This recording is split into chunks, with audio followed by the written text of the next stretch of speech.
exit that. Go there. Alright, now we're working. Move that back. Let's tweet this out.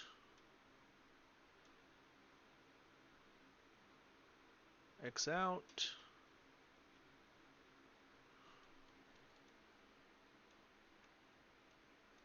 Copy that. Oh wait, I can't do it from here. Okay, let's go.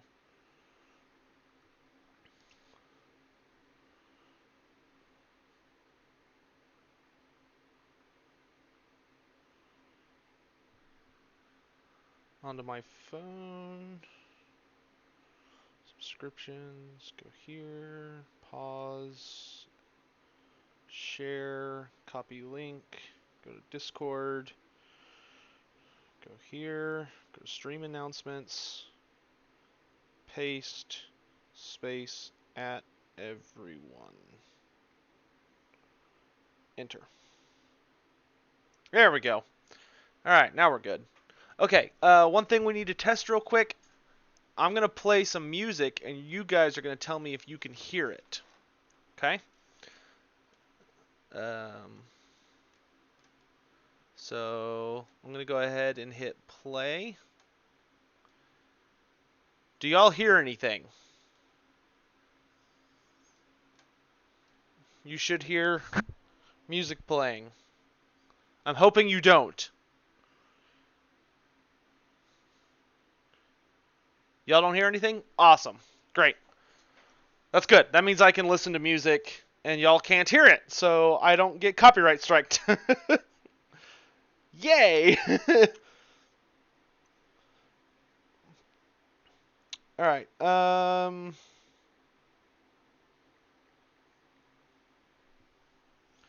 Alright. Move this over there. There we go. So, what music do I like? I listen to a bunch of really random crap. Okay, I'm going to try and angle this so y'all don't have to look at my gut. There we go. I listen to a lot of stuff. I primarily listen to like movie and game soundtracks, but like lately I've been listening to like fan-made goofy ass rap battles between like different characters. I always find that stuff fun as long as it's like well done. What do I want to listen to today?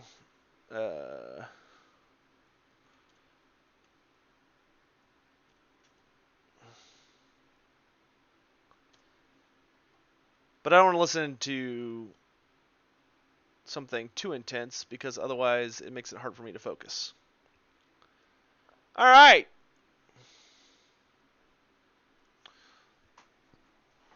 So, before we get started, I thought I might show you guys some stuff I've been working on.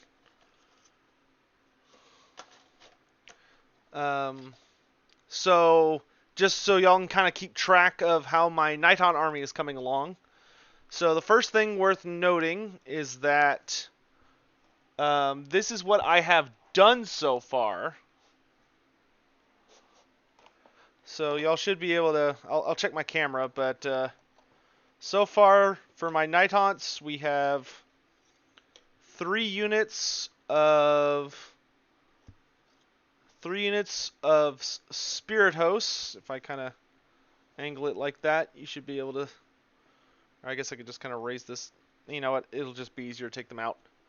So far for my army, we've got 3 units of spirit hosts.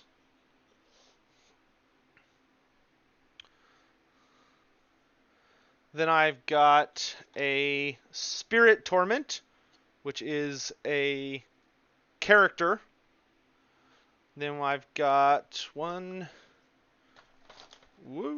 2,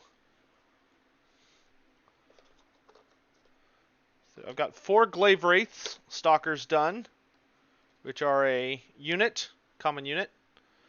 And then I've got 20 Chain Rafts, which Chain Rafts are kind of like a super basic... they're basically like a horde unit, so they're like super cheap. And I'll turn this light on. I don't know if that's going to make it easier or harder for y'all to see. I guess I'll watch here for a second. I've got a little bit of a delay.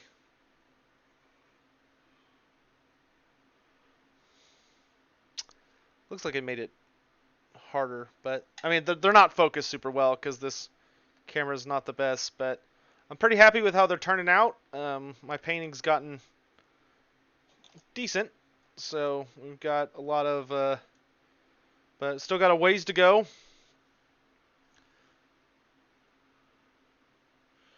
We'll go ahead and put all these guys back up because they're just kind of in the way.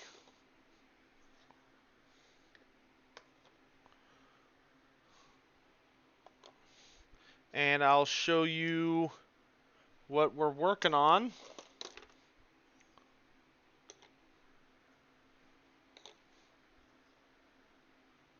Alright. They go back. Whoa, easy there. They go back in their tray. So, what I'm working on right now are more Glaive Wraiths. So this is the guy I'm working on right now. He's almost done, actually. We've got a couple of minor details still to hit on him.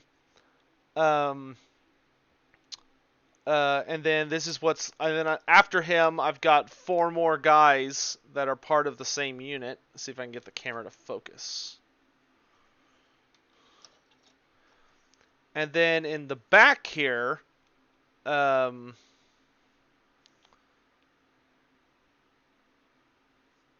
see if I can... This camera really doesn't like to focus on up-close junk. Problem is I've got like a 10-second delay. Yeah, there you go. So he's coming along. Still got a little bit, quite a few little shading and details to do. And obviously some little mistakes to clean up, but it's going along.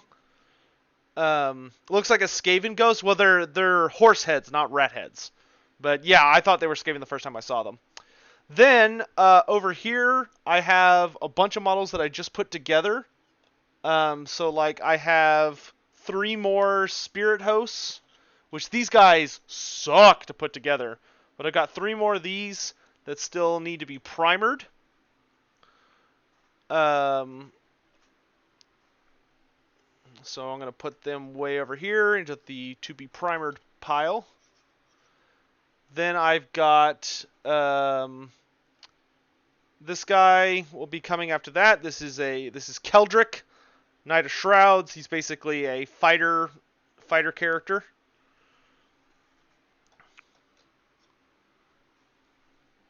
Then I've got another Spirit Torment. So this is the character I've already painted, but this is an alternate character. So this is a Spirit Torment character, but this one's name is Krolok the Jailer. He's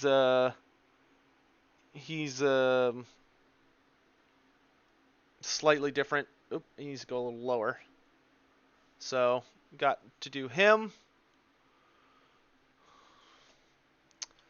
Then I've got these 2 guys, which are called, oh god, they're Chain Gas, I think. Yeah, these are Chain Gas, and these guys are a bitch because they have like a super dynamic pose.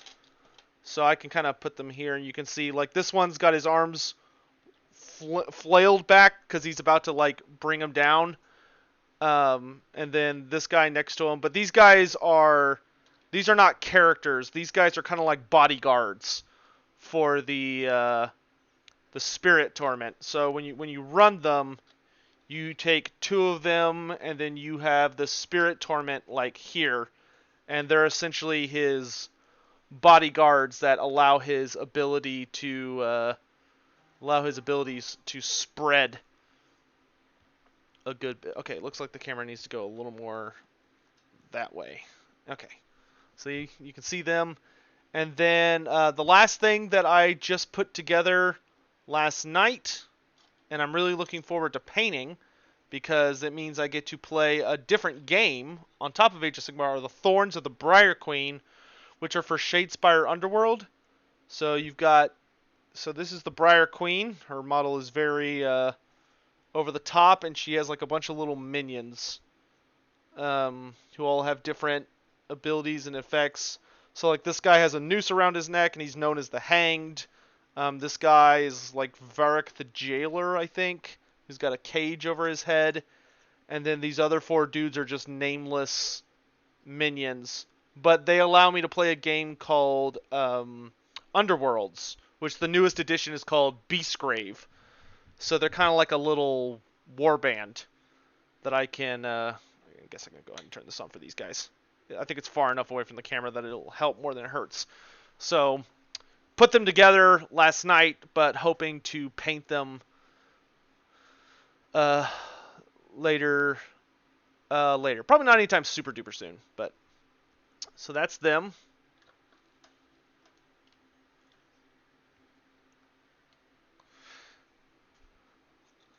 Get them out of the way.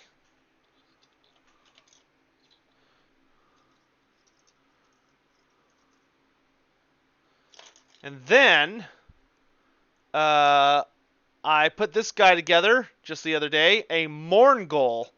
As you can see, he's a big boy. Mournguls are very, very large.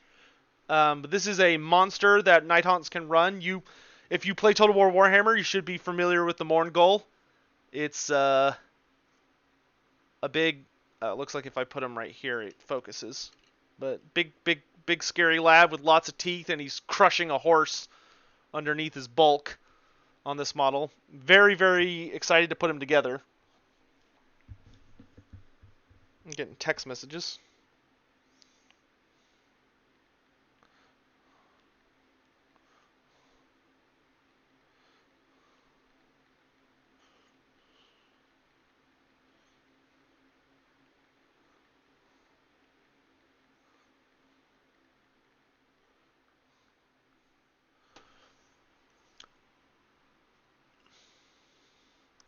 But Mourngul, Mourngul's not going to be painted for a good bit. The Mourngul, I have to do a couple little things to his model. I need to green stuff some of the I don't know if you can see him on the camera, but there are some pretty nasty gaps. Because Forge World models because they're made of resin, they tend to come out a little finicky sometimes. So because he's got these like nasty gaps, I want to fill those in. So it's going to be a little bit before he's painted because I got to learn how to do that. And then the last thing I've got over here are what are called endless spells. So these are basically really powerful spells that only Nighthaunts can cast. Well, Nagash can cast them too, but he's a exception. But I've got to paint these at some point. These are all like super spells that have rather crazy different effects. But really cool models. I think my favorite one is probably the giant scythe blade. But hoping to have those put together.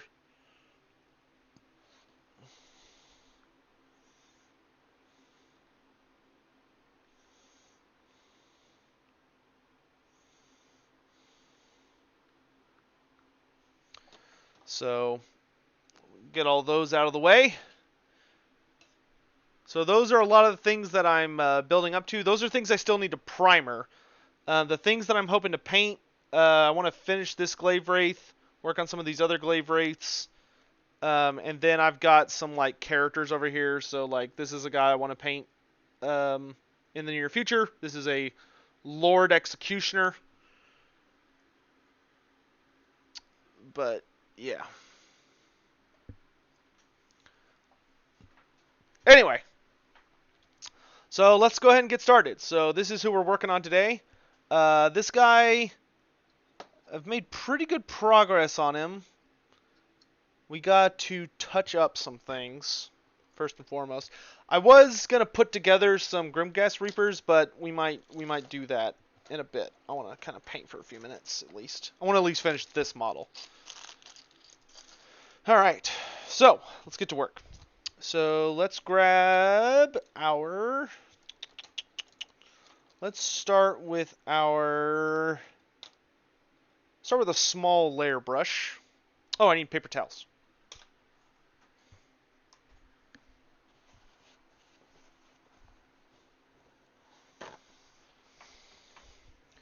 Gotta have your paper towels.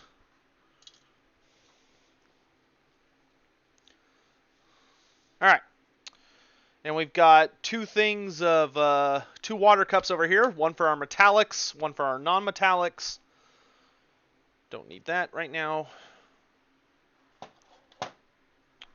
All right, so let's get a little water.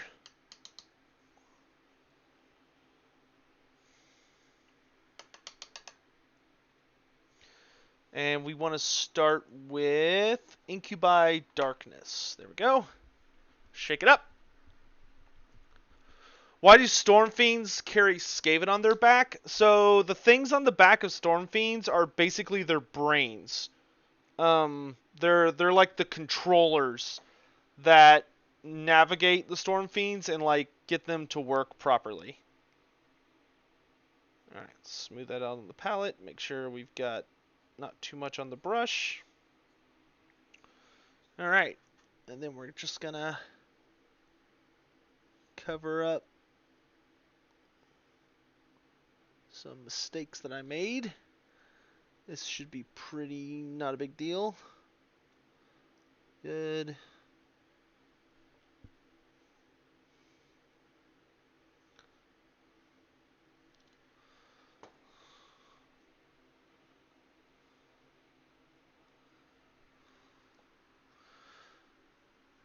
Yeah, normal rat ogres are not chill or smart enough to use weaponry. I mean, they're just big dumb animals essentially that are super frenzied.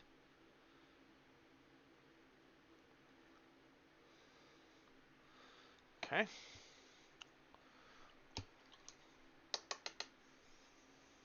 All right, that's good for the Incubi Darkness. So now what we're gonna do is we're going to take some Nighthaunt, or we're going to take some Hexwraith Flame and apply it onto some of the skin to give it kind of a spooky effect. It's going to kind of serve as our base for the skin. So we're just going to kind of layer it on there. Takes a little while to dry, so that's why we're going to go ahead and do it now.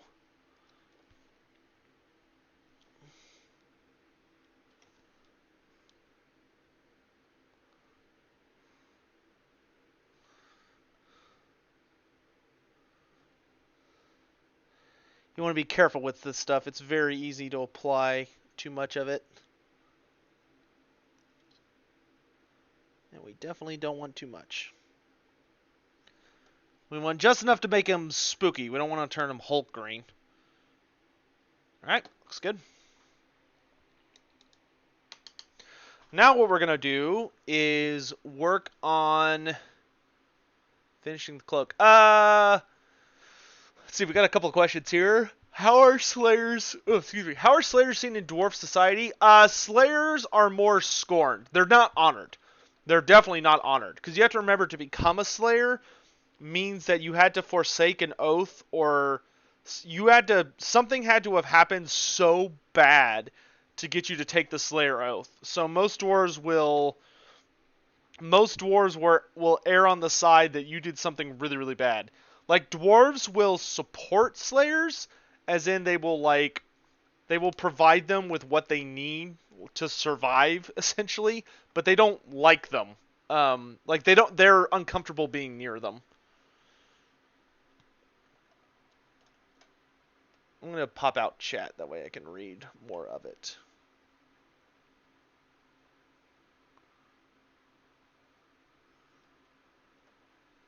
There we go. How am I doing? I'm doing good. Let's see. Just saw your video on AOS, and I see that Games Workshop made Free Cities the answer to anything fantasy-related people had. Well, unfortunately, not necessarily. The Free Cities book finally came out, and one thing that I was a little sad to learn about was that unfortunately it doesn't have a lot of high elf models in it. They most of the high elf range seems to have been retired. Most people, myself included, believe that's because they're probably about to work on releasing the Realm of Light Elves, which are probably going to have a lot of the high elf units as a part of their faction. So hopefully we'll see them come back for that, but they are not in the Free Cities book, which is kind of a bummer. But if you're an Empire or Dwarf player or Dark Elf player or Wood Elf player, then yeah, Free Cities is basically for you.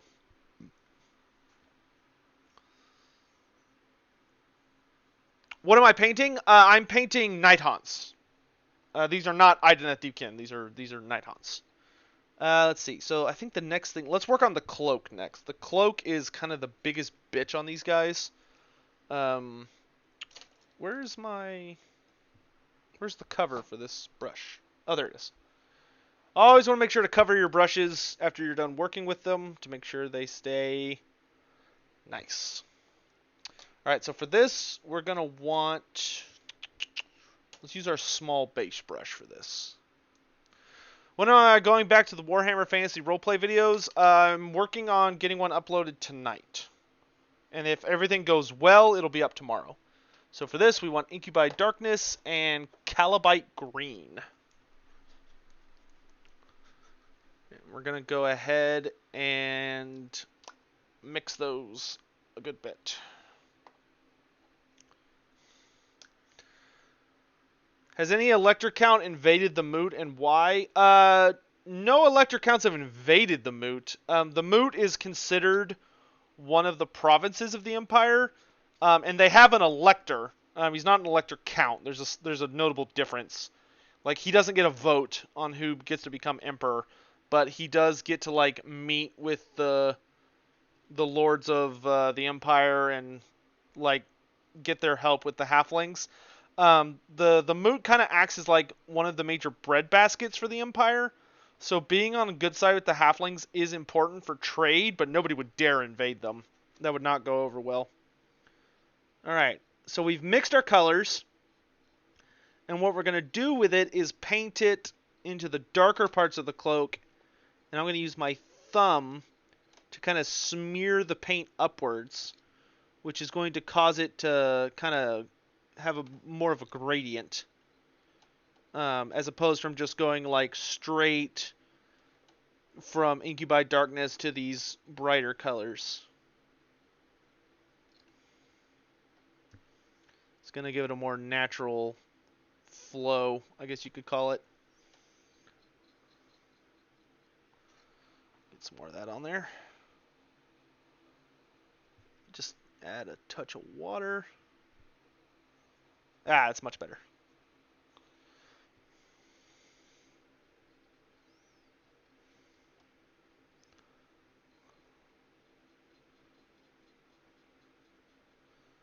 Kind of do that, and then we're going to do a little bit of smearing.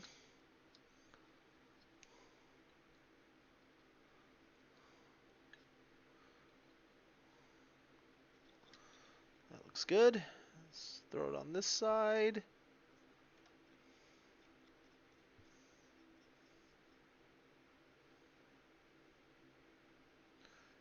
Do a bit of the smear. We don't want to smear all of it. We just want to smear it kind of where it's near that transition point. Marius Leetdorf invaded the moot once. That does not surprise me in the slightest. Leetdorf is also like basically criminally insane. He wasn't evil, but he was known as the Mad Count for a good reason.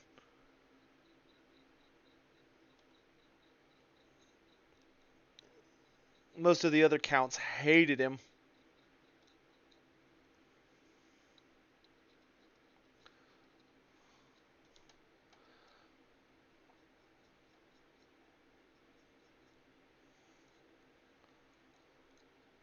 There are a lot of people that didn't like him. Like Ludwig Schwarzhelm was not very fond of him. Okay, get that on there. Good, good, good. Okay, now what we're going to do is, now that we have that gradient established, we're going to add some Calibite green below where I just did that section. And we're going to kind of mix it up into the mixture we just did.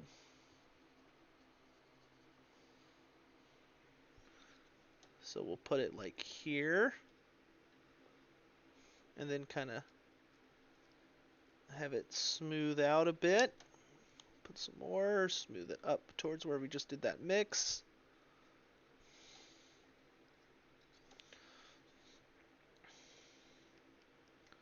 I want to put some right there.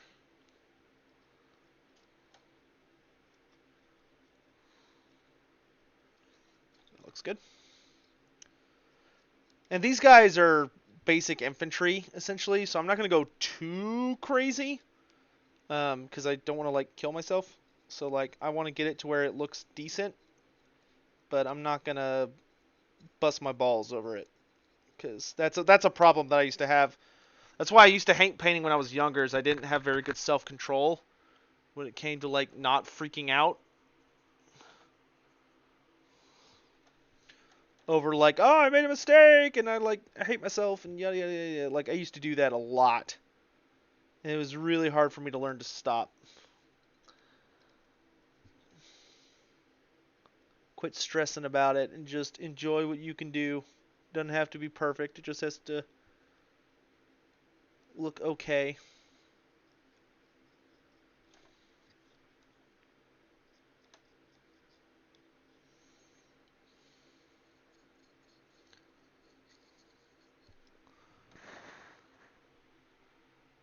A little more water. A little more green. Make sure that's nice and thin. There we go.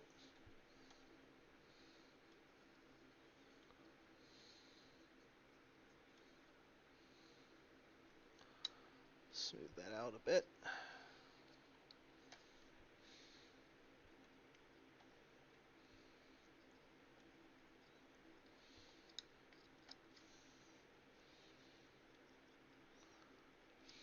Alright. Good, good, good. That is... Oh, let's get a bit of it down here by these rocks.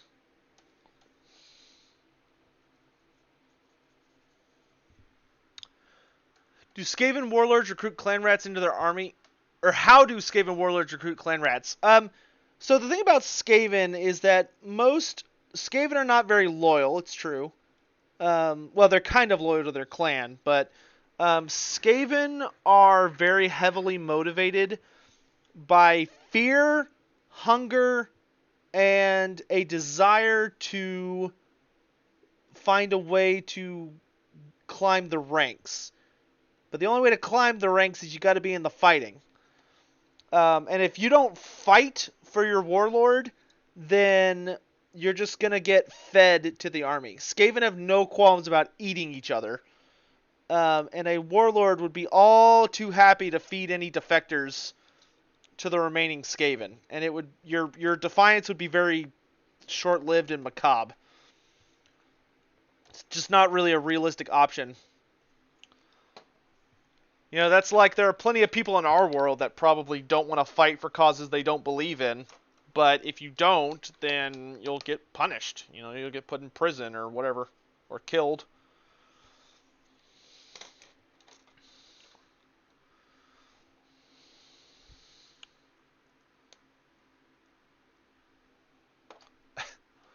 Blurby bugger, why you swinging on Valentian so much, bro?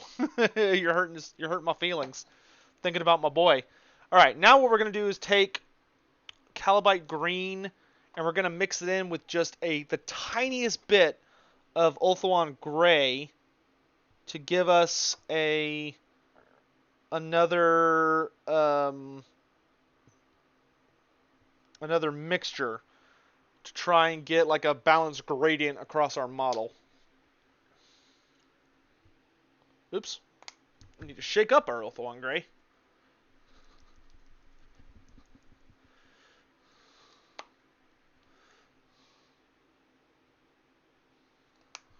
Alright. Put that over there. And we want to put a very small amount of Ulthuan Gray compared to how much Calibite Green we're working with. Enough that it has an effect, but not so much that it, like, brightens it. Because that's what we want to be careful about, is that there's not, like, a super extreme change.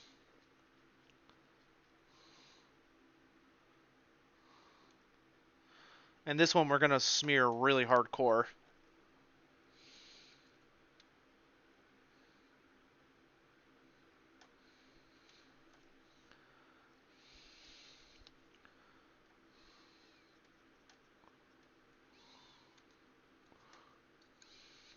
And we want to smear away from the white.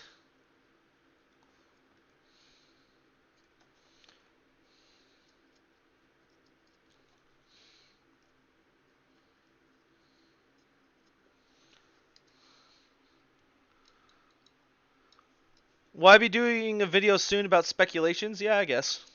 Probably would be a good idea, wouldn't it? I know Italian Spartacus has been pumping those out, hasn't he?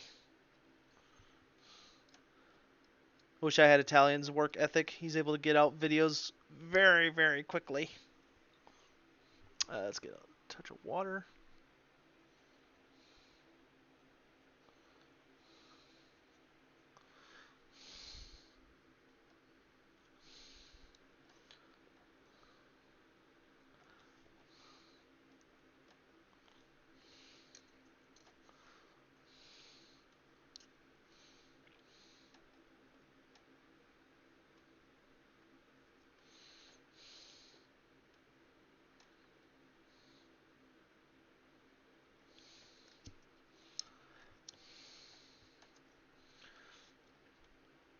Alright, is that all of it? Let's put a little bit of it there. A little bit of it over here. Smear that up. Put a little bit of it on this tendril. Smear it up.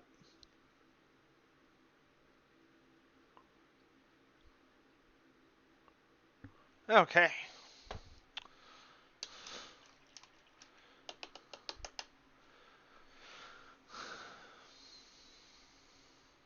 What am I painting? I am painting Glaive Wraith Stalkers, which are a Nighthaunt model.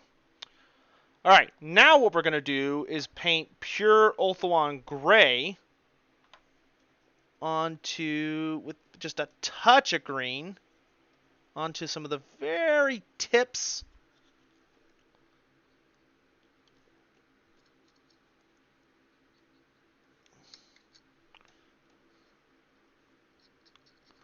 Once again, making sure we get a good smear on there, because we don't want the colors to look too like we don't want it to look like we just painted a line on there.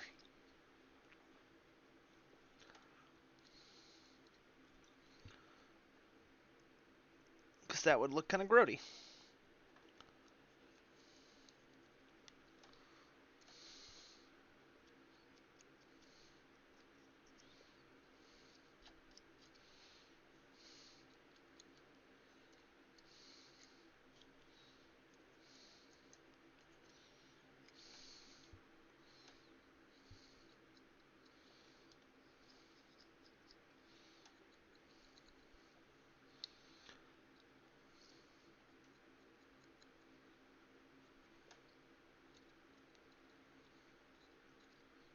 Okay. Then last thing, or second to last part, is we put on pure Ulthuan Gray. Have I tried any of the Vallejo model paints or Army Painter paints? No, I only use Games Workshop stuff.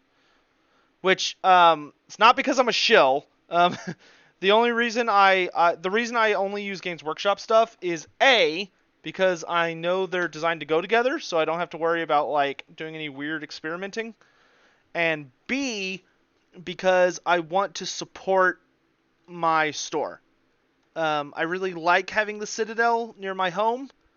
They offer a lot of really cool events and community and tournaments and stuff like that. And if I don't buy from them, if I always buy from another store to get maybe like a cheaper product or even a slightly higher quality product, that could result in my store closing. And I'm not okay with that. Just like I refuse to pirate movies or shows or anything like that. For me, that's just, it's like I have no issue with someone pirating if it's like a really greedy service, or if, they just can't afford it. I don't think they shouldn't be like allowed to participate in like enjoying something just because they're not wealthy. I don't really give a shit what they do. I don't really give a shit what anybody else does. This is just me for me. But I am not comfortable using third-party products, because that hurts the hobby that I enjoy. Gotta support your local stores.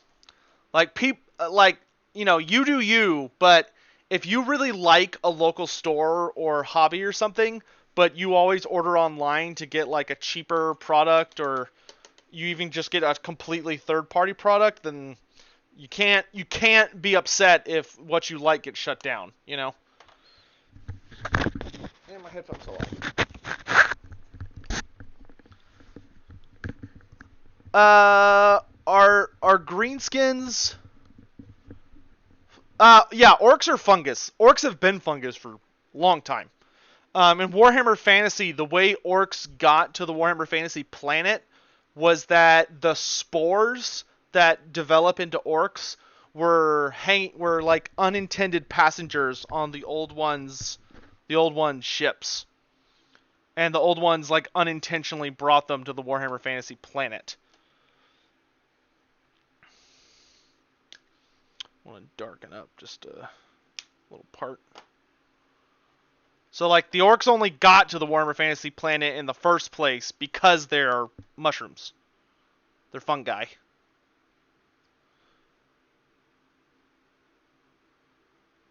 They couldn't have even got here otherwise.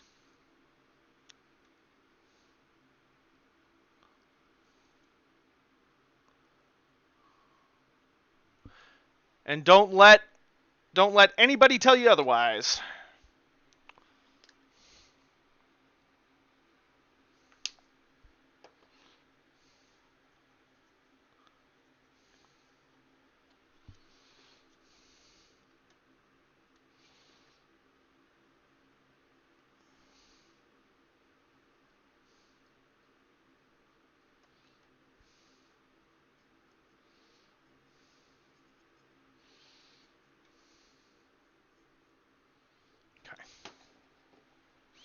Alright, now the last part of the robes is we're going to move to an even smaller brush.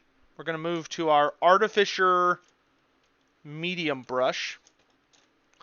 And what we're going to do with this is we're going to put a tiny dollop of, where is it?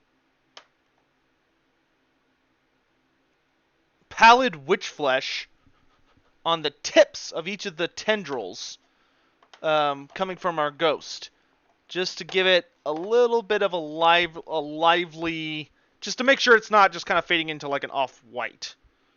Because whites are kind of ugly. We want it to come out a little bit off for our spooky ghost, but it's literally just the absolute tip.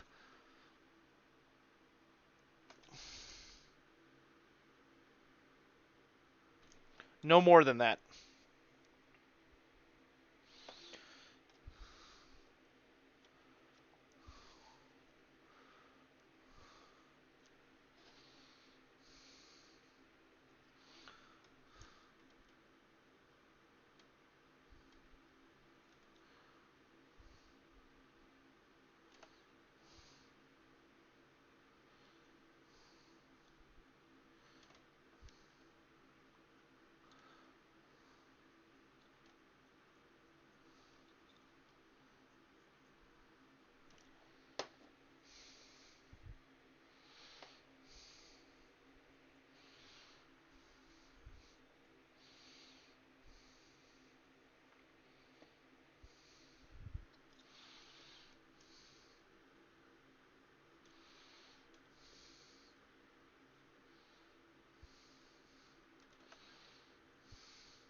But we do want to make sure we get the entire tip and not just like a side of it. Otherwise it's going to look a little funny.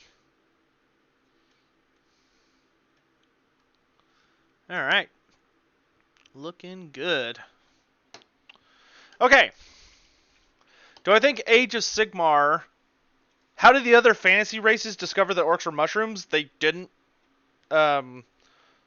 We know that from stories from orcs' perspective. Or from greenskin perspectives, and we know that because the old ones knew that. Like the Slann know it because the old ones knew it, and they just told them. But most fantasy races aren't necessarily aware of that. Unless they've, like, done a lot of research into greenskins.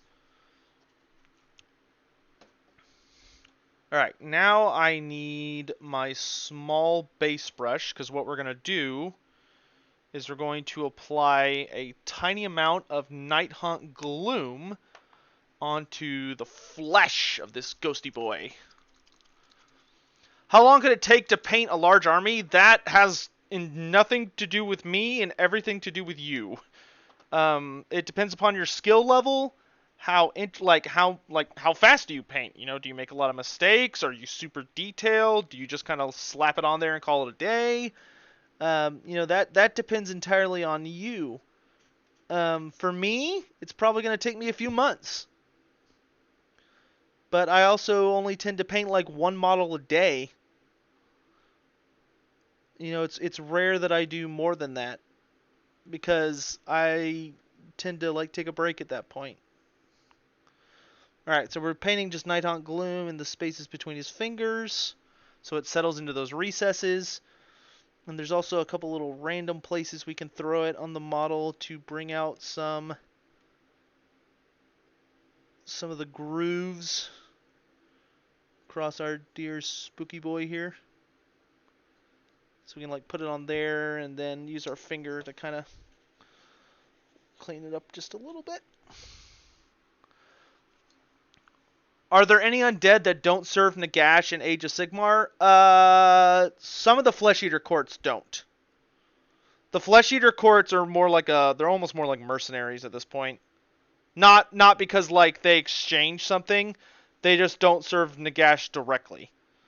They'll work with him a lot of the time, because a lot of the time they see him as like one of their gods. But there have been times where they have like outright fought against Nagash. But they're also not technically undead. But they are part of the death factions. But no, there are no undead that resist Nagash that are playable. There are some undead that don't like Nagash, but they're not playable. There are like certain underworlds that fight against him. Okay, so now what we're going to do is I'm going to wait for that to dry. So why don't we... Those stones are a little messy. Let's touch those up and then we can finish the stone area.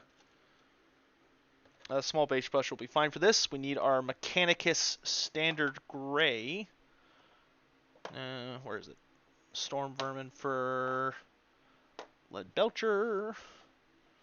Lead Belcher. There we go. Mechanicus Standard.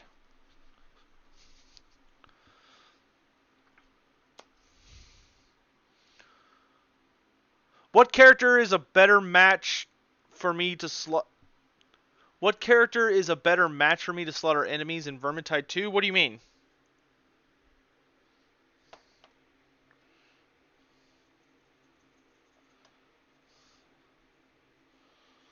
Alright, so we got that, and we're just going to go over all these stones, because some of these stones accidentally got a bunch of other shit on them.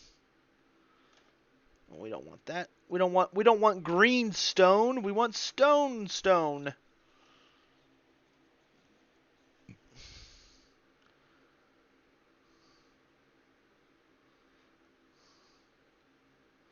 I will say this, my painting would be a lot faster if I didn't accidentally like make mistakes almost every time I use a new color. Like accidentally paint over something I didn't mean to. So then I have to like go back and fix it, and then while I'm back fixing that, I'll like accidentally make another mistake, and it's just that into infinity. That's why I used to hate painting when I was younger.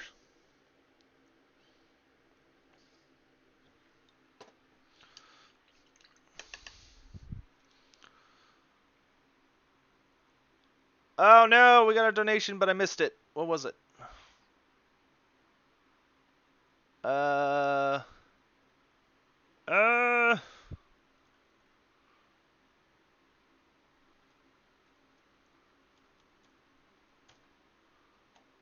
To Streamlabs. Ugh, this light is so hot. I need to get an LED light. That way it's like a white light instead of yellow, and it also isn't like being under a fucking sun.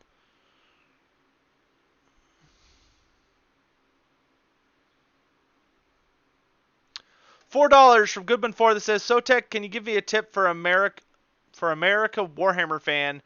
As it's very hard to get a Warhammer game in my hometown. People do not want to know what Warhammer, and the only Games Workshop store in my state's on the other side of it. So, Goodman4, the best thing you can do is to go to the Games Workshop website, and they have, or you could just Google it, they have a store finder in your area, which is essentially, or they have a store finder program, and literally all that it does is that it looks for hobby stores that sell Games Workshop products in your area.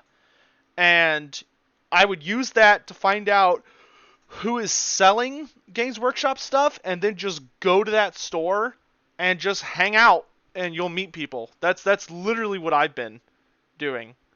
That's where I I went to the Citadel, not this past Wednesday, but the one before that, and I met some folks, and now I've got games with them tomorrow. Hello. We are making nachos with taco meat. Okay. Yeah, sure. All right, bye. I'll go deal with that in a minute. Need more incubi, because that patch, which I shouldn't be cleaning up that patch, it doesn't need to be cleaned up. It's going to bother me if I don't. It's like just an annoying patch of white. Go away. There we go. Alright. Let's go ahead and... Okay, the hands are still drying. The stone is still drying. So let's touch up the bone on this guy. Because even though he's a ghost, I like for his bony bits to actually look like bone. Would I consider getting into 40k? I have a lot of 40k stuff. I play Tyranids in 40k. I've got a lot of Nids. I just haven't gotten around to painting them yet, because painting Tyranids is kind of a nightmare. Just because there's a lot of them. Alright, let's use the small layer brush for this. So what I need for the bone is, we started off with Rakarth flesh, shaded that down. Now we're going to hit it with Pallid Witch Flesh. How's Chloe? Chloe's great. Chloe went on a really big walk today.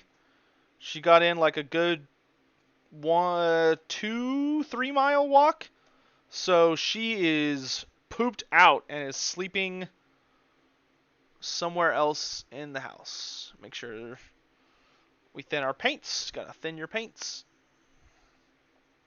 Okay, not quite that much. There we go. There we go. And now what we're going to do here is we're just going to follow the raised edges on this model. So like his cheekbone. Oops, that was a mistake. Oh my gosh. Get that off of there. Get that off of there. Okay.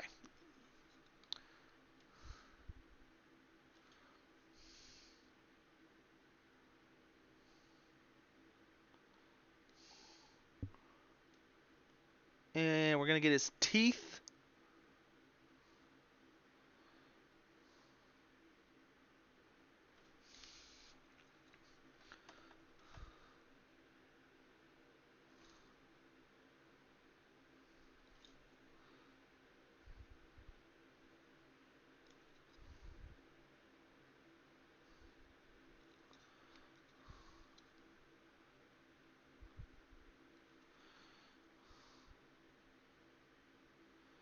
sure they're all nice and pointy, spooky looking. Then I need just a touch more.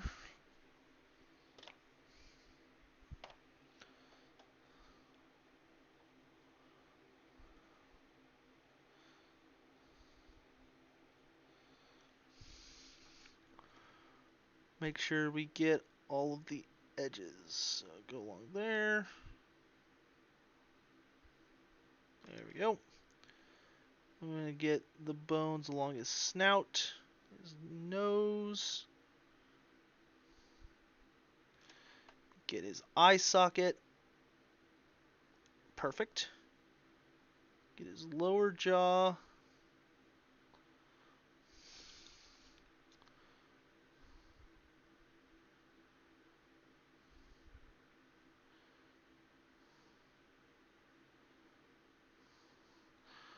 It doesn't have to be perfect, we just want it good enough.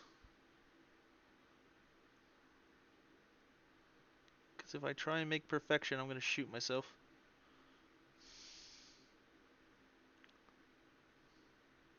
There we go. And then he's got some spikes coming out of his back. And we're just going to kind of flick our brush across the top of each spike.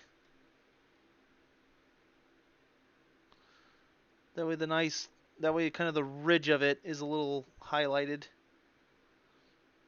Beautiful. And then we'll come the other way and just highlight the very point from the other side.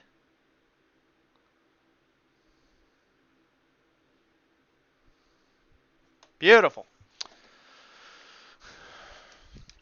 I know the feeling. I play orcs. Dude, yeah. I'm probably just going to use contrast paints for my Tyranids, but I don't want to shell out for the paints yet, because contrast paints are fucking expensive.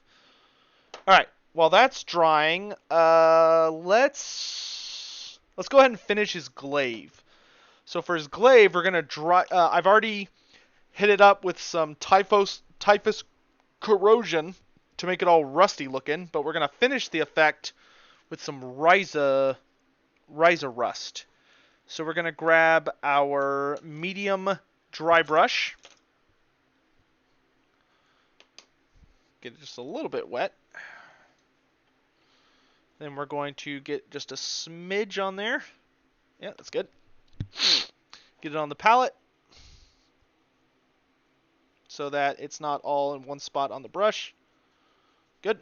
And then we're going to hit our paper towel nice and hard with it. Just spread it out across the brush and really dry it out so that there's only just a little bit. Easy way to test it is to paint across one of your knuckles. And if it paints into the ridge, you know you have the ridges of your fingers, you know you have too much. And then with that, we're just going to run it along the edge of the blade first. That's where we want most of the rust to start. And then we're just going to run it over the entire thing in a few different directions to make sure we get a nice grody look of rust. Because these weapons are ancient and nasty. But we want to focus the edges the most. And the hilt, because there's some really nice details on the hilt that you can't see unless you highlight it with something like that. Goody. Alright.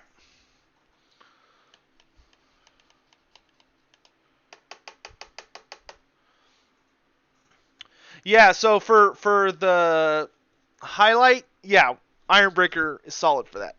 Which I've got some over here somewhere. Where's my Ironbreaker? There it is.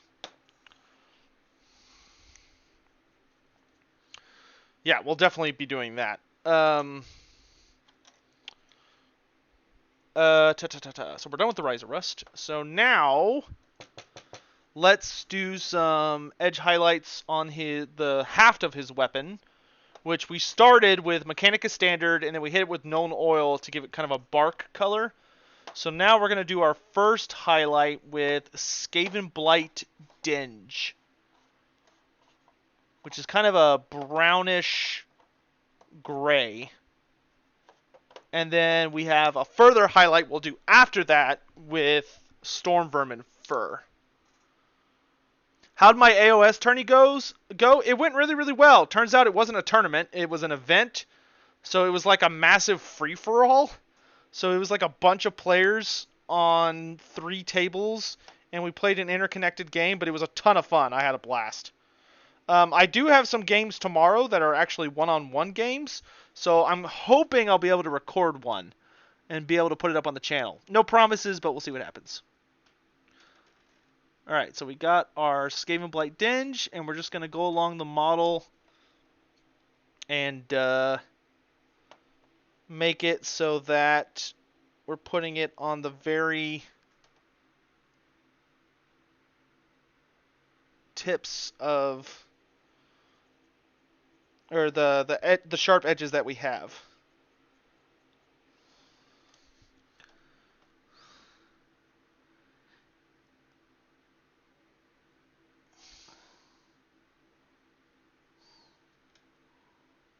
Because there's like a lot of almost veiny edges that you can hit.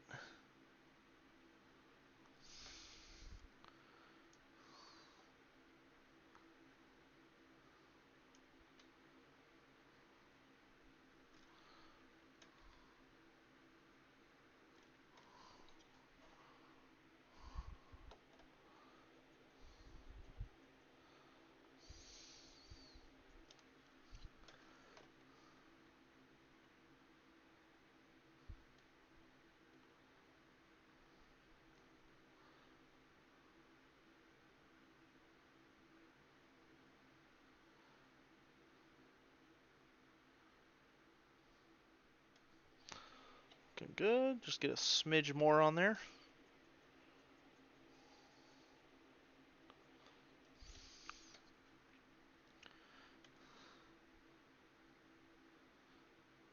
Make sure we're keeping our brush nice and sharp.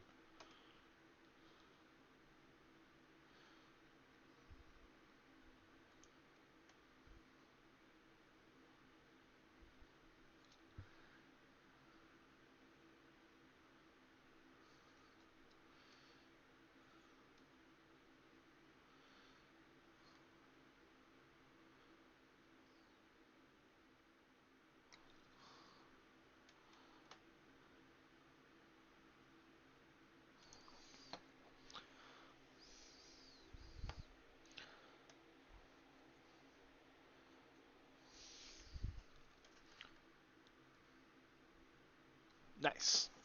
Alright. We're nearing the end with this dude. Nearing the end.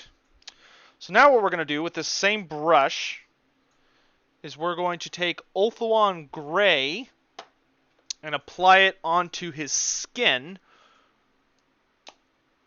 We know you're two... What race or faction do I hate? I don't really hate any faction. There's something I love about every faction, to be frank. But when you spend as much time reading all the material as I do, I feel like that's inevitable. I would say my least favorite faction is Dark Elves. Because their 8th edition lore is super duper messy. And I just don't like it. They basically got hit with a really hard case of like protagonist syndrome, where they were like the best at everything and they like did a bunch of bullshit that totally broke a lot of the other lore. So I had to, it took a lot of effort to read that book and to be able to pull stories from it that actually happened and weren't just like Dark Elf propaganda, essentially. What I'm going to do with this is I'm going to paint along his fingers, but you do a better job than what I just did. Get a good glob of it on there. There we go. Get it where it's nice and smooth.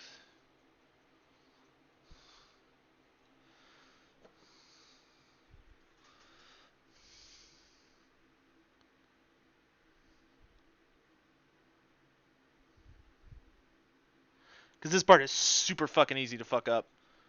Because we want to paint along his fingers without hitting the rest of his hand.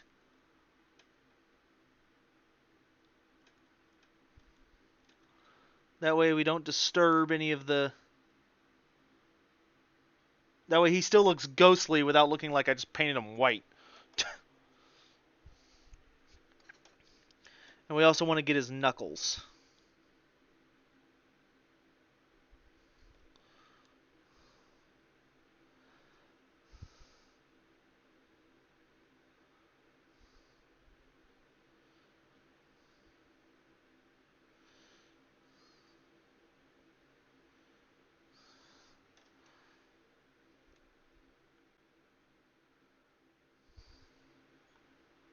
Oh, yeah.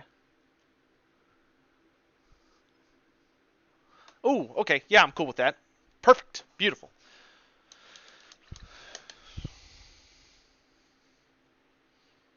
Oh, yeah. Macho Man. What units do I want for the Greenskin DLC? That's a good question. For the Greenskin DLC, I want a Black Orc Big Boss hero. I want some kind of... I want chariots for characters. So I want wolf chariots for goblins and boar chariots for orcs characters. I want the Arachnarok spider mount for the Goblin Great Shamans. I want spear chuckas. I want orcs with spears. Like orc boys with spears, savage orcs with spears, stuff like that. I want a big stabba. I would not mind a colossal squig. I want mangler squigs. Snotling pump wagons. And for the character, I want Grom. Grom the Paunch of Misty Mountain. Forest Goblin Infantry. I mean, I don't think that would be required. Forest Goblins ain't Forest Goblins if they don't have spiders with them. Alright, so next thing we're going to do is we're going to, because the skull's dry by now, we're going to take White Scar and do just the very, very edge highlight to the bone areas. And this we have to be super fucking careful with because White Scar shows up like a blazing beacon of 1,000 suns. So if you accidentally apply it in the wrong spot, it will ruin your fucking day.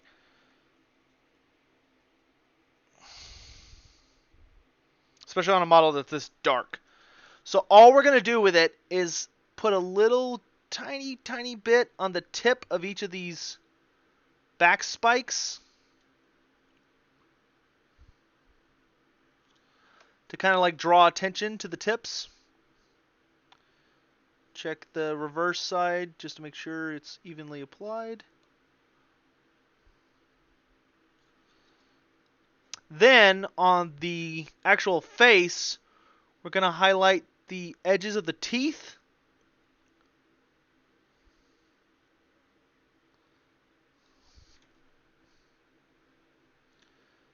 Just like the very tips.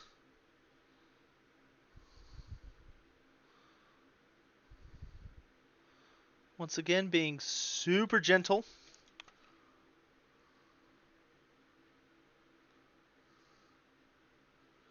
And then we're just going to run it very gently along the edges of the most raised parts. It's not the entire skull, but just little really obvious places. It's like the cheekbone, the eyebrow bone, or eye socket bone, I guess. Nose bone. Put it on the very tip of the nose. And we're good.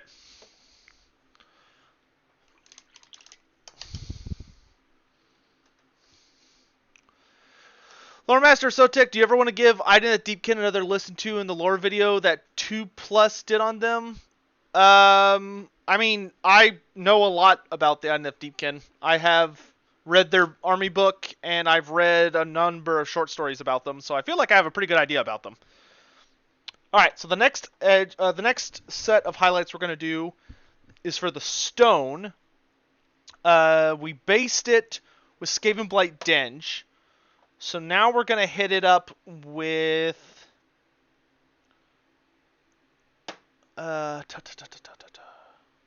Where is...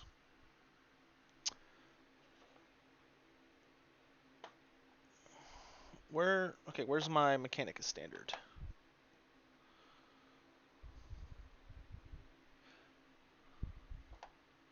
Oh, there it is. Okay, we're going to go Eshin Gray, and then we're going to go to Dawnstone. I think that'll work. So we'll start with Eshin Gray.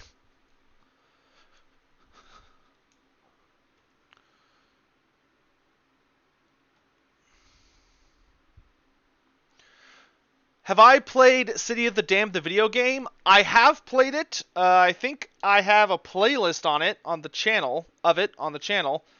My best advice... oh, man, what's the best advice? It's been a while since I've played it. But the best advice I can give off the top of my head is that you need to learn how to very carefully... A, make sure your guys travel in groups. Always. You don't ever want to get surrounded. And B, the way to, like, really take advantage of the game is to move very carefully. So, like, not go your full movement ever, all at once.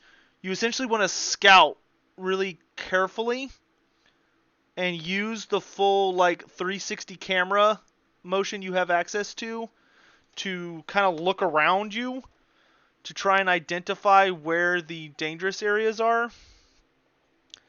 And then once you do that, plan accordingly. And you really need to learn how to synergize your troops. Make sure your big monster isn't being wasted. It's where it needs to be. Making sure you minimize your damage, because whenever you lose guys, that's always a huge pain in the ass. Try and locate where the warpstone is on the map and take advantage of it. Use the ambush function a lot. Like, you should be ambushing as much as possible and trying to get the AI to come to you, force them into chokeholds or to choke points. So that, you have your melee guy holding them back, and then you come around the side with another melee guy, or, have your melee guy hold them and your archers shooting them through a doorway or a window, stuff like that. You want to try and make sure that whenever your melee guys are fighting, they have Overwatch fire coming in from ranged characters to provide support. Alright, so the last thing I need to do on the weapon is Storm Vermin first. So let's go ahead and do that.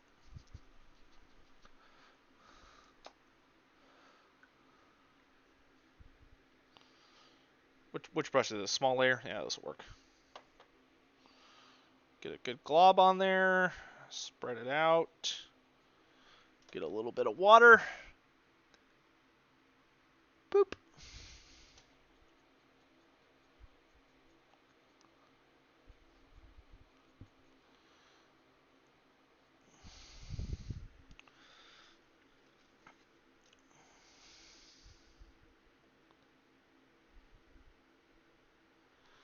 And run it along the very, very edge.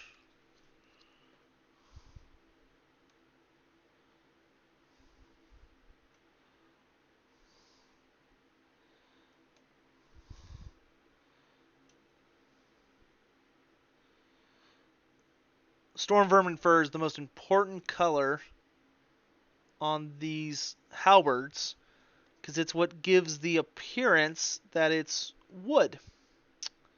Just a really gross dark wood. Because Storm Vermin Fur kind of has like a brownish hue to it. almost like it's almost like tan as opposed to truly gray.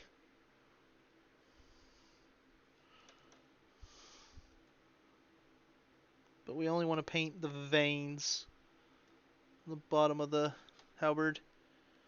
Just enough to catch interest, catch the eye a tad. Nothing too more crazy than that. Alright. What do I want for a DLC Lord for the Lizardmen? I would be fine without really any more DLC for the Lizardmen. I wouldn't mind... Well, okay, if I could get one more DLC, I would want Teto Echo, the skink priest who floats around on a palanquin. What do I want to do next? Let's do Ironbreaker to highlight the rust chunks. Are you thinking the High Elves army will just, or the Light Elves will just be reskin High Elves? Do you think we'll go into, Daniel, I think they're going to go pretty crazy with it. I think they're going to be like a full new army. I just think they will also recycle some old models. So they'll probably have like Dragon Princes, dragons, and some other crazy nonsense. Let's shake this up a bit more. And this is a metallic, so we want to make absolutely sure we don't use our regular water pot. We want to use our metallics water pot, because you don't want those to mix if you can avoid it.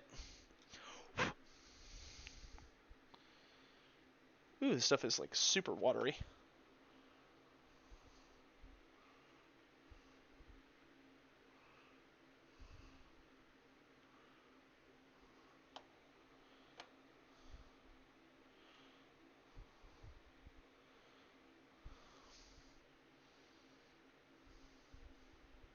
I wonder. Where's a brush I'm not using anymore? There we go.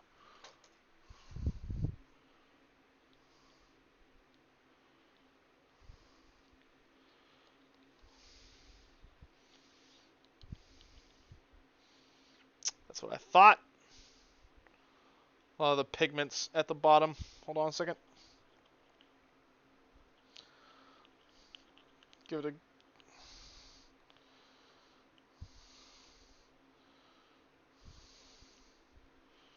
Ugh. Now let's give it a good shake.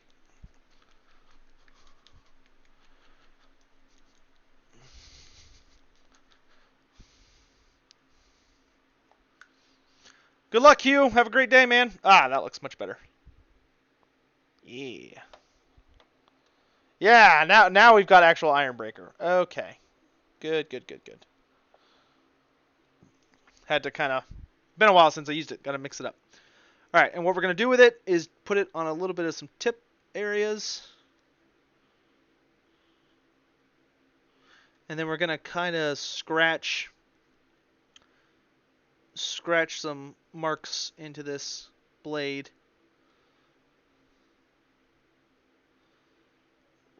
To be kind of places where the rust is kind of broken away a tad.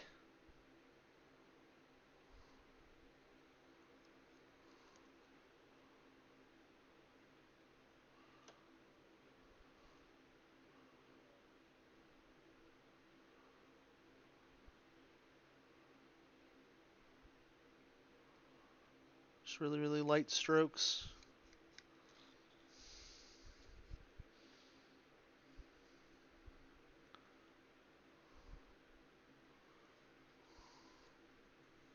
That'll work.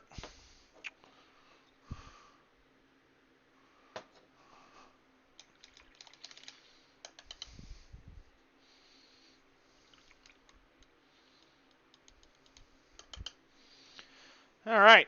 All that's left to do is we need to hit the stone at the bottom with some Dawnstone to edge highlight it. If I can find where the hell the Dawnstone went. There it is.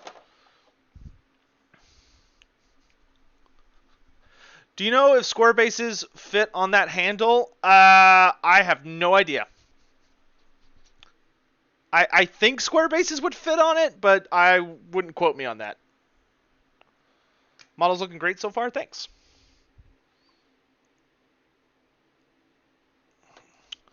All right, Dawnstone. Let's work some magic.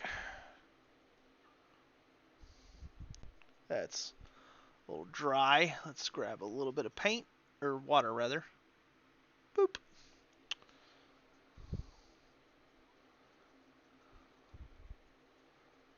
There we go.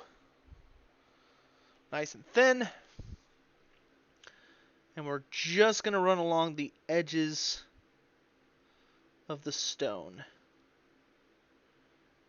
Just enough to be like, hey, look, there's some sharp points down here. There's something going on down here.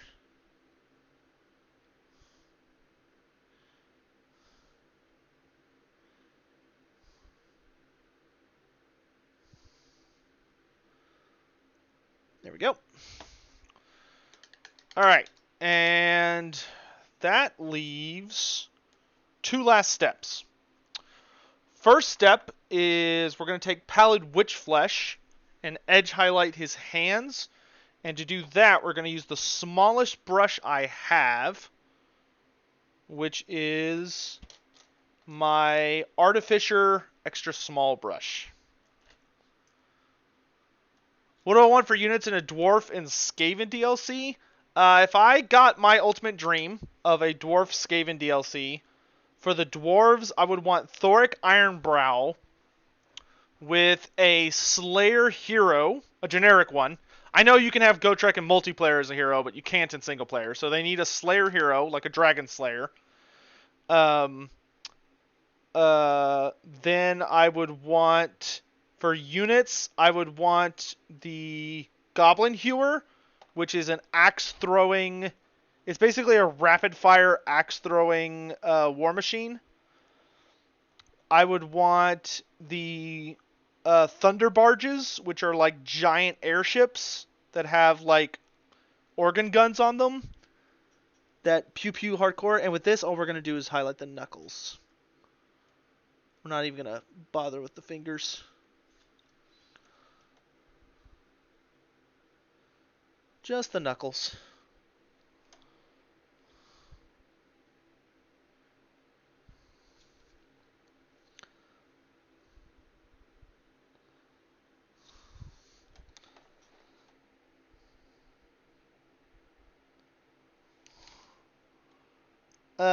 I'd also want...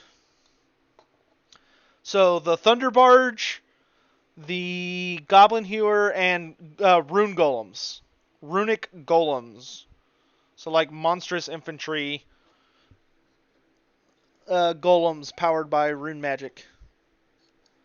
Which would be why Thoric Ironbrow should be the Lord with it. And I would have them start in Carrick Zorn. Unless they're on the Mortal Empires map. In Mortal Empires, I would probably put him in Carrick Azul. Alright, that looks good. And then for the... Why not a campaign that is only Carrick 8 Peaks and the tunnels under it? That would be super cool, but that would have to be a campaign DLC, not a Lord pack. That would have to be like a whole nother thing. And then for the Skaven, I would want it to be Throt the Unclean. And Throt the Unclean, I would want it to have Rat Wolves, Giant Rats, Brood Horrors, and maybe Rat Mothers with a Master Molder, Lord, or Hero. It could be either one, and I would be totally cool with that. Alright, so we have finished every detail except the most pain in the ass one, which is the super hardcore edge highlight across all of the robes. And for that, we're going to use Goss Blaster Green, which is a big Necron color. No Storm Fiends. I would not do Storm Fiends until Game 3. So, no. No Storm Fiends in Game 2.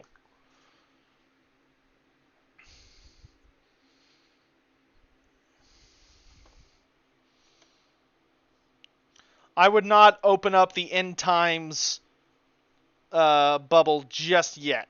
I would wait till Game 3 to do that. How am I doing today? I'm doing good. Finishing up this model with some edge highlights.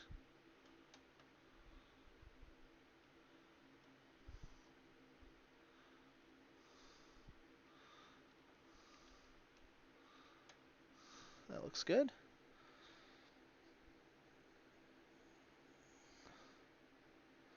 And what I'm literally going to do with this Gauss Blaster Green is just run it along every single edge on this dude's robes. Just to give him like a really spooky effect.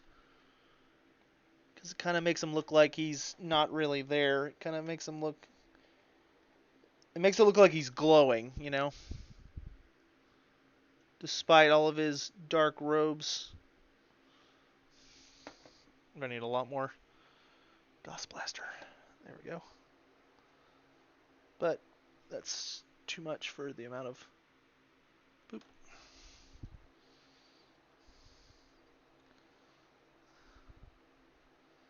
There we go.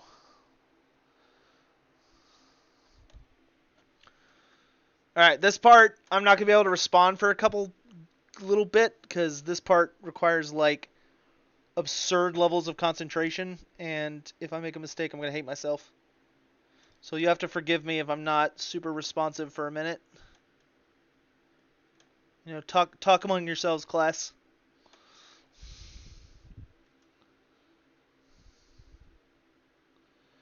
Because this part is super duper easy to fuck up.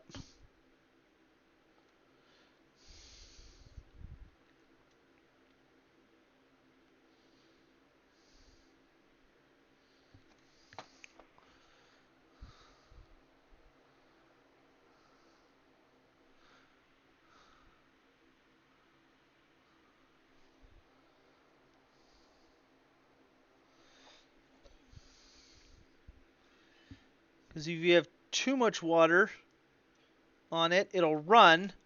But if you don't have enough water on it, then it will not apply properly.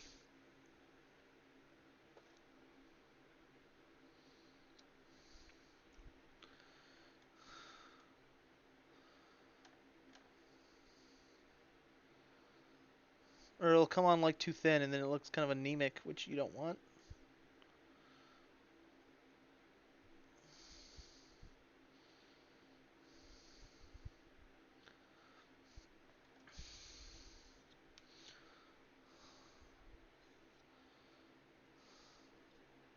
Hmm.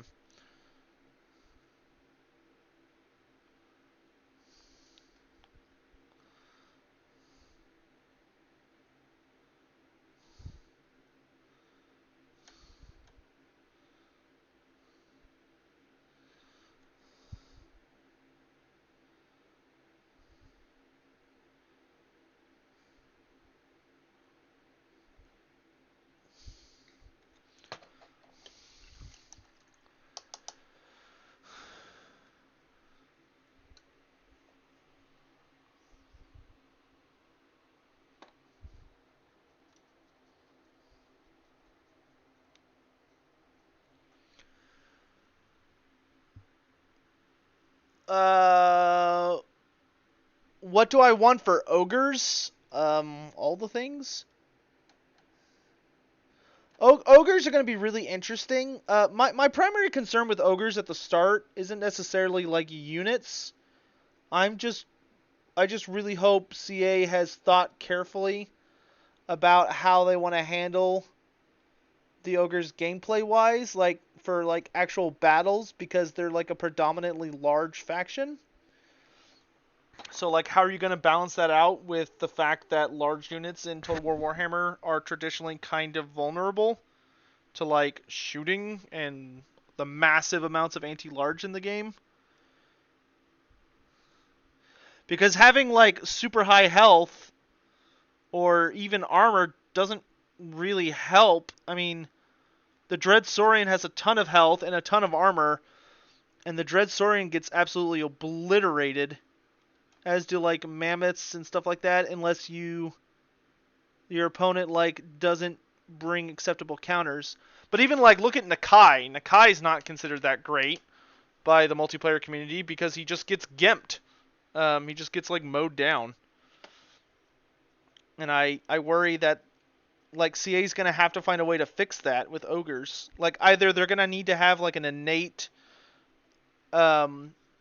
way to cancel anti-large,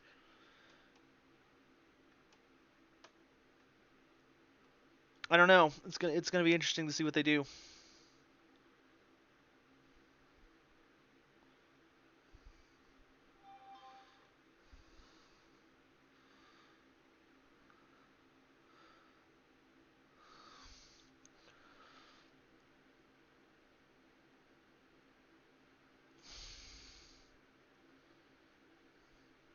That being said, I do want for the lords. I want Grease's Goldtooth and Scrag the Slaughterer as the starting lords, and then as a DLC lord, get like Golgfag Maneater.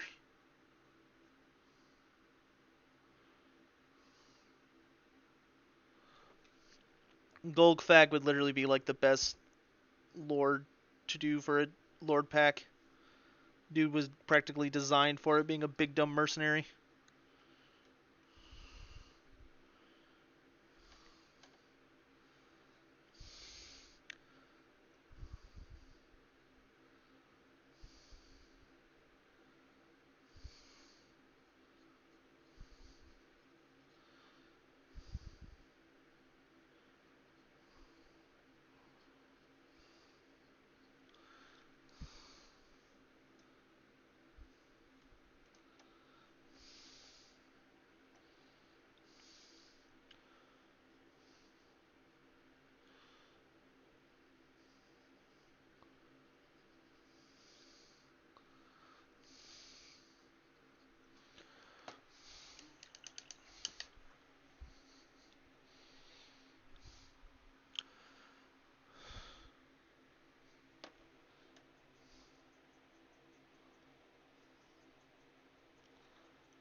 Oh, nearly there.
All right.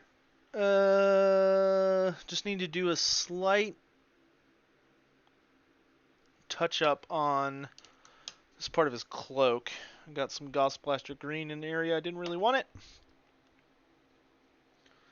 So we gotta clean that up. And then this dude is ready to be based.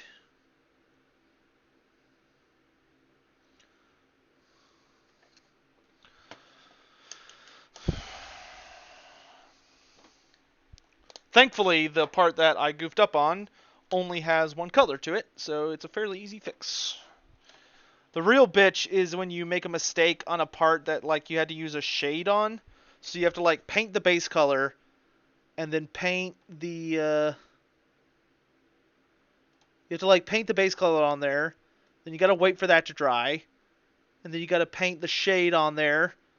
Then you got to wait for that to dry, which takes like 30 fucking minutes. Then you got to paint any like edge highlights on, and it's like just a whole thing, and it sucks.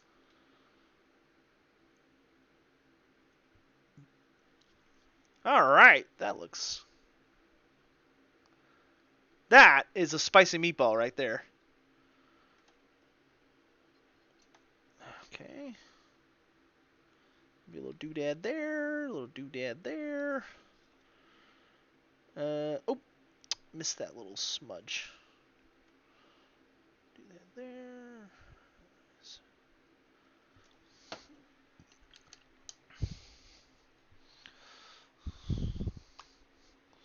Boop. Ooh, that was way too much. Way too much. Did not need that much Gauss Blaster green. I'm sorry. I'm sorry.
All right. Great. Now what we do is we apply the mud.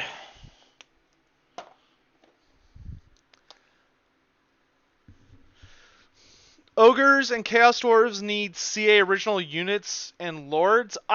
Ogres don't. Ogres have a awesome large roster. Ogres will be fine. Ogres in no way need CA original stuff. Ogres are fine.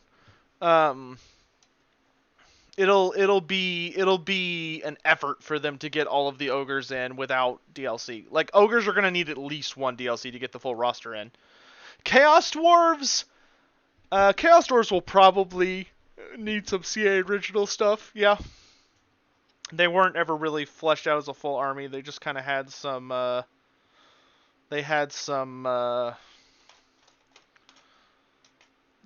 Forge World stuff, which was missing a couple things. Because it's basically like a battle post as opposed to like the full army. Alright, so this is how we finish this model. This is called Stirland Mud. And we use this texture tool here to basically scoop this shit out, which is like a super thick paste almost. And we're just going to smear it all over this dude's base to give it the appearance of being muddy. And once that's done, we let it dry. And once the mud is dry, we will finish it.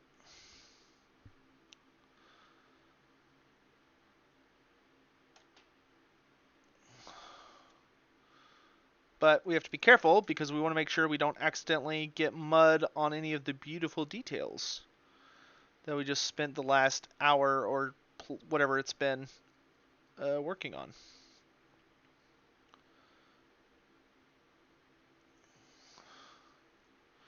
Which is super easy to do if you're not careful. So we're just going to make sure we're smeared it on there super carefully.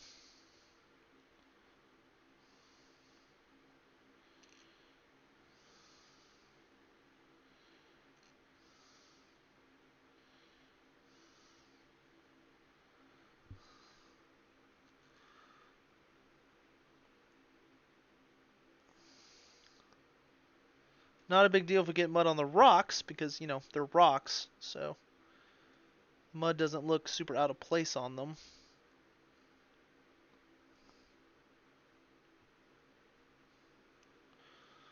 But we do want to be super careful around, like, the ghost bits. So we're actually going to switch to this smaller side.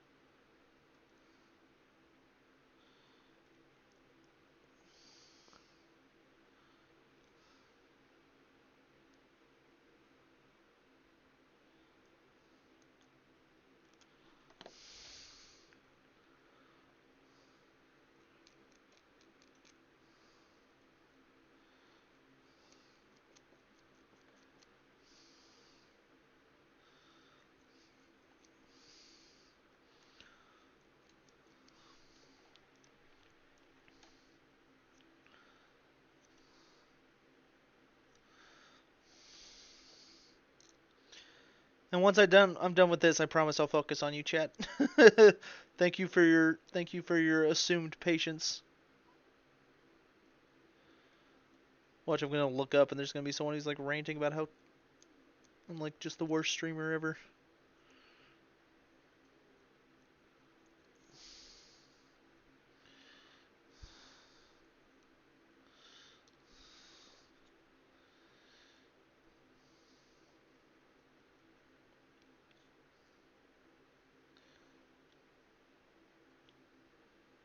Looks good. Okay. Need just a bit more.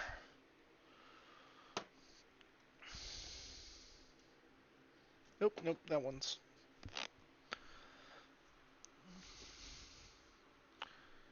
How dare you, Inquisitor? How dare you?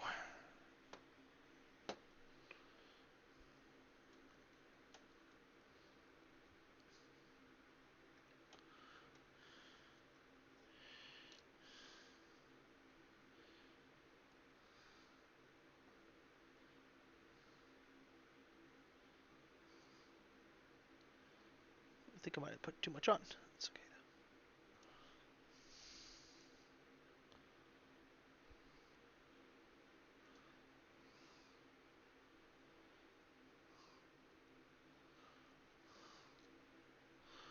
I'll always take the extra off if we need to.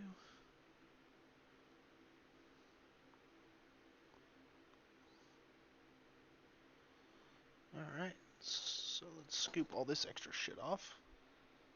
Drop it off in there.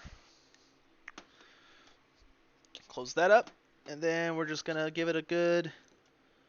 Sure it's scraped off the edges, and we're going to give it a good pat down across the model to make it look a little more natural.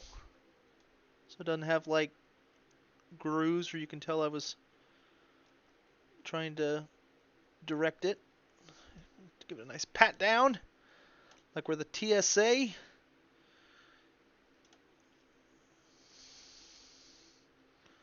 Who is just as effective as their job at catching people as I am by doing this, because they're absolutely useless. Alright. No offense to anyone that happens to be TSA in the audience. It seems like a miserable job. It's like everybody fucking hates you, and I'm sure they don't even want to be there. Alright, so now we just clean off the very edges of the base.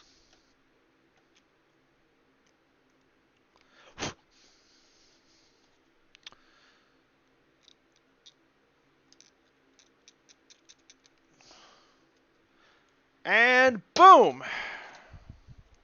Finished Glaive Wraith Stalker. I don't know if y'all can see that.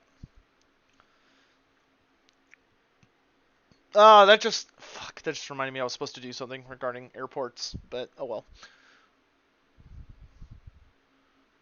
Do we know why Fimir were moved to Destruction Faction instead of being Chaos? I have no idea. I have not even the slightest clue. Can y'all see that? Is it focused, or is it maybe a little too close?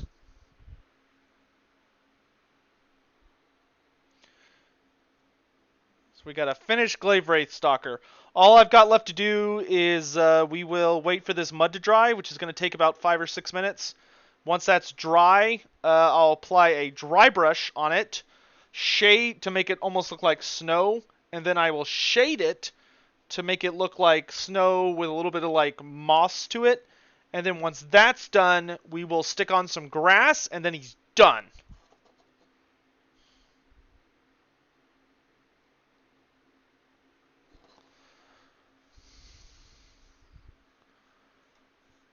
Hopefully they do a plastic Dreadsorian for Seraphon. That will never happen. That will never happen. The Dreadsorian is a Forge World model, so it will only be in resin. That's just what Forge World does, is resin. That's why my Morngul is resin. Plus, the Dreadsorian is like a $200 model. Do you think Fimir will get their own book for Age of Sigmar? No. I do not. I think if they were going to even show up in a book, they would have been in the Beastman book.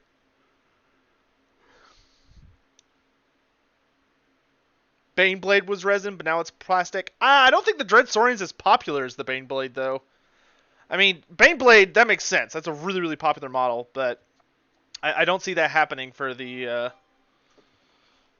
other thing.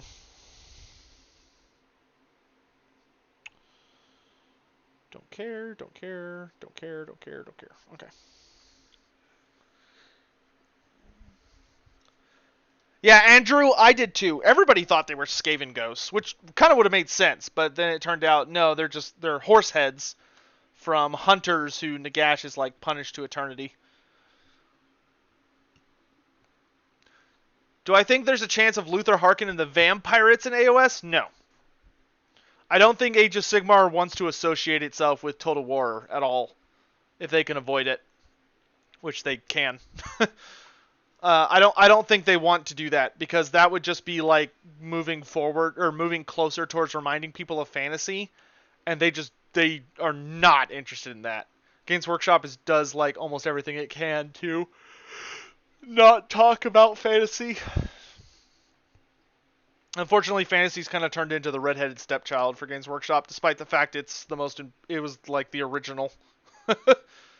It's the original model. It was there before 40k by a good couple of years. Because 40k was originally just fantasy in the future, and then it evolved into its own crazy shit. Krokkar is not in Age of Sigmar. No. At least not yet. Do I want a DLC for like a new Tomb King's Lord? I don't think the Tomb Kings need a DLC. If they wanted to do a Tomb King's free LC Lord and give us like Prince Apophis, that would be cool. But Prince Apophis looks like he would be fucking agony to animate. So I don't think that's gonna happen. I mean, it would either be Apophis or the Necrotect guy whose name is I'm blanking on. Ramhotep, yeah.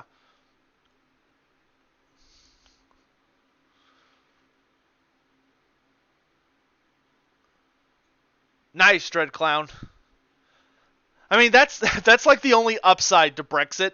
That's like the only upside is that if they go through with it at the end of October and the British pound like just crashes and burns, maybe all of us like American Warhammer fans will be able to like buy a shitload of models super duper cheap. That would be so scummy, but silver lining.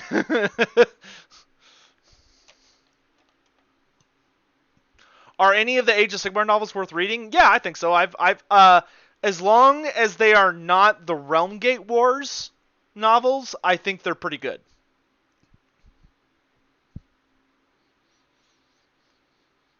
Do I want DLC for like new Tomb King lore? What? I think I already answered that.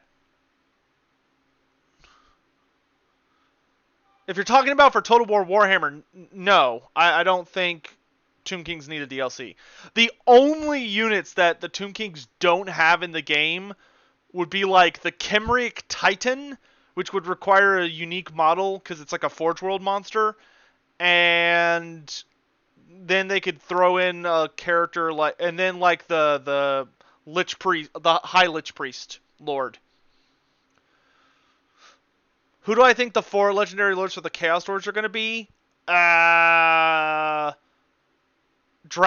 the Ashen, the main guy, whose name I forget, and then maybe Shartor the Executioner, even though he's technically an Age of Sigmar character, but he's never showed up in the lore. And he's a Chaos Dwarf character. He's a Bull Centaur, so they could use him. Have I tried the Battlefleet Gothic board game? No, and I'm not super interested.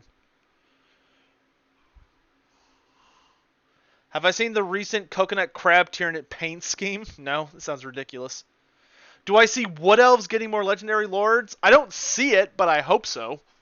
They need more Legendary Lords. So do Beastmen. Like, there are some armies it would be nice to see more Lords for, like, that don't really need them. Like Norska, for instance. Like, Norska could... Well, Norska is maybe a bad example, because Norska could really use a casting Lord. A Lord that uses magic. But Norska wouldn't benefit, in my opinion, from a Lord pack. You know? Like, they don't really have anything they're missing at this point. They just need more characters. Yeah, Myths and Revenants is an awesome book. I highly recommend Myths and Revenants. Yeah, I stay away from the Realmgate novels, because the Realmgate novels are more like accompaniment books that go along with the Realmgate War big books. And if you don't have the big books, the little books are missing a lot of context and interesting stuff. And they're also... 90% of the Realmgate War books are from the perspective of the Stormcast, and Stormcast, in my opinion, have the worst books. They're just not interesting characters, in my opinion. They're so powerful, and they're basically immortal. Like, there's some edgy nuance to the fact that they, like, lose a part of themselves whenever they die, but even then, it's not a guarantee that they lose part of themselves when they die. It's just, it happens. It's like a chance. I just don't like them. I hate Stormcasts. Like, I genuinely really like Age of Sigmar, but I fucking hate Stormcasts. They're just the worst. Oh, my butt hurts sitting on this chair. It's not a very... It's like a folding chair that's just made out of, like, you know, some kind of crappy metal, and it's got like a millimeter pad on it. I heard Cetra became a Stormcast. That does not seem to be entirely canon. There is a Stormcast named Cetrus who leads the Imperishables, and apparently he, like, fucking hates Nagash, but to my understanding, Games Workshop came out and said that he was not Cetra. Like, the author seems to have just thrown that in there without, like, the author threw that in there as an Easter egg, and it caused enough, like, controversy that Games Workshop had to officially come out and say, no, it's not Cetra. How am I doing? I'm good. My butt hurts. Because this chair is super uncomfortable, but I'm waiting for my Glaive Wraith here to finish drying. We're waiting for his base to dry so I can dry brush it. Almost done with this model. So close. And when I finish this guy, I'm super excited to finish this guy, because when I finish this guy, I'm over halfway done with my Glaive Wraith unit, which is, like, so exciting.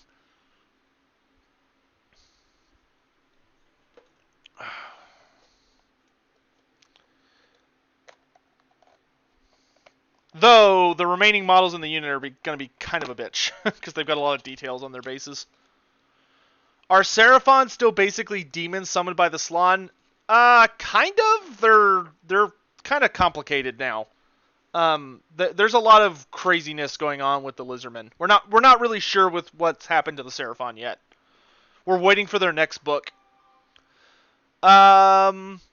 Any named Lizardman characters that survived the end times? The only one we know of for sure is Lord Croak. Lord Croak survived and is in Age of Sigmar and is, like, the most powerful character in the setting. In the AOS series, can you do a dedicated lore video? Yep, that's the next one. That is literally part 2. Is the lore from the part 2 of my Age of Sigmar series is what happened from the end times to the start of Age of Sigmar. So that massive gap it's an hour-long video that gets us from the end times to Age of Sigmar. And then the third video is going to be, okay, here's what Age of Sigmar is and what's happened since it started. And then the last one, and then I might do one video that's going to be like, here's a little snippet about all the factions. And then, go from there. If I don't start with the Realm Gate Wars, where do you suggest starting? Just whatever your favorite faction is, find their book. Most of the factions in the game have a book or have like a lot of or have like a series of short stories. Start there. So like if you really like goblins, then get the Loon Curse book or Gloomspite book. I forget what the name of the book is. It's either Loon Curse or Gloomspite, but it's like a full novel dedicated to the goblins. If you really, but for most of them, I would start with Myths and Revenants. Myths and Revenants is an excellent starting point. Do you think dwarves should get golems to give them a monster option in Total War? I think dwarves should absolutely get golems, but golems are not the size of monsters. Golems are like the size of Kroxigors. Like, they're monstrous infantry, so they're a unit, not a colossus. But yes, I think dwarves should get their rune golems. If dwarves want a monster, they should get the Shard Dragon. The Shard Dragon is technically a dwarf monster, even though he is, like, ridiculously not fitting to their army. I mean, at least it's a dragon that can't fly, but just having a dragon is kind of bizarre for dwarves.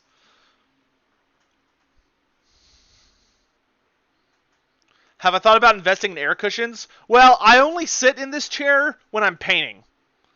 And I'm too lazy to move my nice chair. Because the chair I have at my PC is like super fucking nice. I'm just too lazy to move it over here. And I'm actually kind of okay with this seat, Grant, because the nice thing about having a chair that makes your butt hurt is that when you've been sitting for over an hour, it makes you get up and move around, which you should do anyway. I think the healthy recommendation is that for every hour that I almost said something different. For every hour that you sit, you should get up and walk around for I think 5 to 10 minutes, just to like keep your blood flowing and get more oxygen and make sure your legs don't cramp.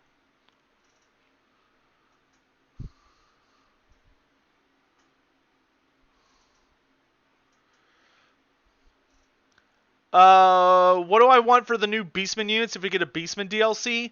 I want the Jabberslythe, the Gorgon, Tuskor chariots, Tarux, the Doom Bull special character, Doom Bulls as a generic lord, and Great Bray Shamans as a generic lord. Wish your camera was better?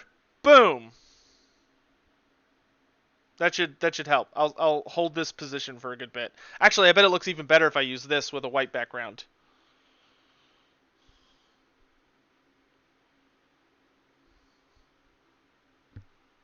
Let me know if that's better. Are there any units the Wood Elves could get? Technically, they could. They'd have to dig deep. I mean, they could do like forest sprites. They could do great stags. That'd be about. It'd be a little difficult to go deeper than that. Oh, you're doing Daughters of Cain, Chemo Savage? Nice. Daughters of Cain are a really awesome looking army. Okay, I'm tired of holding that up. I need to get just a backdrop that's like tall and white. I think they call them shadow boxes. I need to get one of those. What would I like to see for Seraphon lore when they did the update? I would like to see Krokgar come back, and I would like to see the Seraphons stop being imaginary creatures that the Slann remembered up and start being like actual living beings. Like, I'm totally fine with it being like they live in a temple city and like maybe the Salon sends down projections of them, so they can't truly die through normal means. But I wish they were like a living faction and not just like pure imagination. All right, this is dry enough now. We are good to go to the final stage of the model, which is I need my small dry brush. And we're going to get some Ulthuan Gray.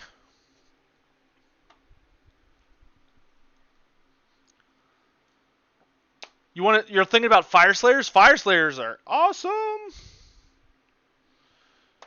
I'm going to make sure this Ulthuan Gray gets spread out across our bristles by dry brushing it onto this paper towel. And then we're just going to add it onto the base on the... We're going to dry brush it so that it only shows up on the raised areas, which will give it some kind of neat details.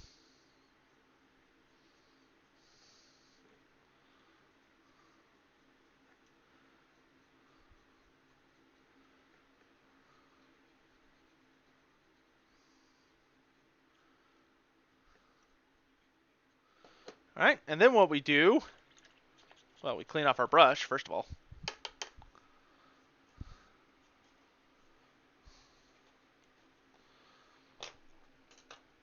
Now we take Koila Green Shade, which is it's a shade color, and we take our medium shade brush, get some water on it. We get some of that sexy green shade on there. Make sure we run it on our palette, because green shade can like get really, or shades can just get really overwhelming if you don't make sure they're at the proper place on your brush. And then we just kind of pat it on there.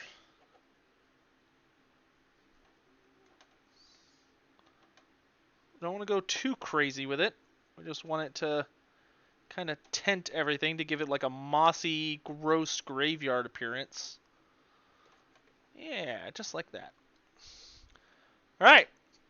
Then all that's left, so we give that just a little bit. I think we'll touch up the edge of the base real quick, which is black, but it's a little messy. So we're going to take this guy out of here, and we'll go ahead and put on the next model that I'm going to do. This guy is the drummer. Excuse me. Alright, so I need Abaddon Black. Where is it? It's around here somewhere. Black. There it is. Any chance of a Legendary Lord video on Skarsnik? Yes, that's coming very soon. And when I say very soon, take that with a grain of salt. But soon. It's on the docket.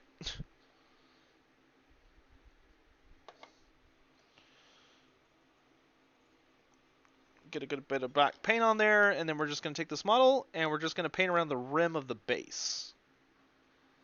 That's all we're going to do. That way, eyes are drawn to the actual model.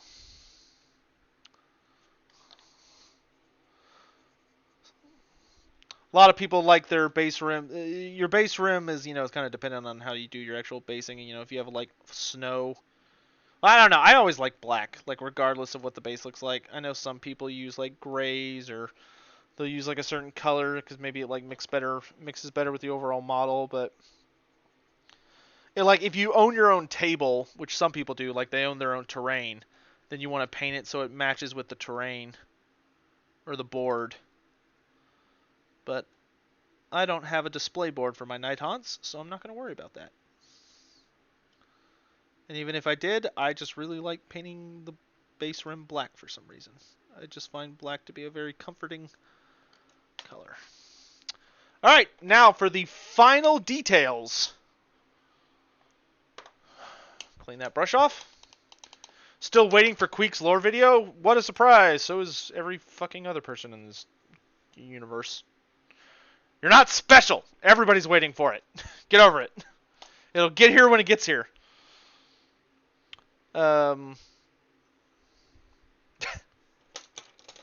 fucking Queek, man. Grass. That's what I need. The grass. How long have I been playing Age of Sigmar? I played my first game of Age of Sigmar less than 2 weeks ago.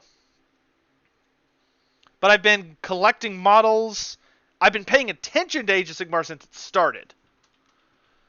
Let's see. How about... What do you think, chat? Should we go little grass or big grass? I'll let y'all make that decision. Little grass? Maybe like 2 tufts of that? Or should we just get one big fucking shrub?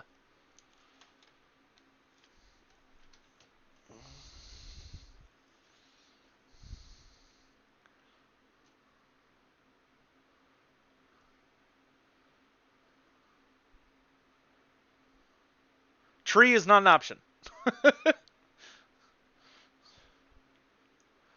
Both. Both is good. I mean, we could do both.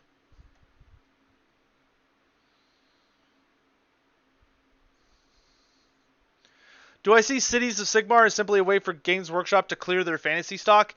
I mean, they squatted a ton of old fantasy models with the Cities of Sigmar book, so I think it's just them finally deciding what they want to keep from Warhammer Fantasy. Little grass, big grass, little grass. Man, y'all are like all over the place. All right, we'll do both. We'll do both. It's both seems like. So let's do this one. This is a fairly big honking piece, and we'll put it right here in the back where it's not blocking any of the boulder detail, but it's not like hanging off the model too much. So we'll put the big one there, and then we'll put a little one. Put this one kind of up here in the front, off on its own. All right, and that, my dear chat, is a finished model. Where's the option for Sylvaneth murdering your ghost? Well, you'll be happy to know that one of my characters did get murdered last Wednesday by a Sylvaneth. Fucking Spirit of Dearth who stepped on my Spirit Torment. I was not happy about it. So there we go. A completed, 100% finished Glaive Wraith Stalker. Ready to join his fellows for the glory of Nagash.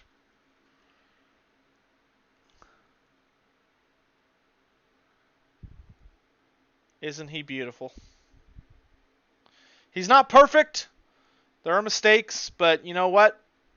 For basically a core unit, you know, he's battle line, he's like one of my basic bitch troops. I'm okay with this. I am A-okay with this. You know what? I could double check my camera to make sure y'all can actually see me. All I have to do is open it, move it. Damn it. Stop it. God, I fucking hate this laptop so much. It was designed by idiots. You move over here. Okay, so I want him... Up. Spin a little bit.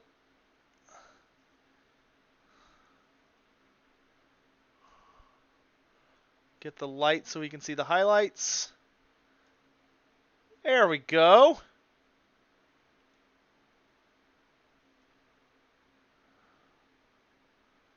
Maybe if I kind of hold them at an angle, you'll be able to see the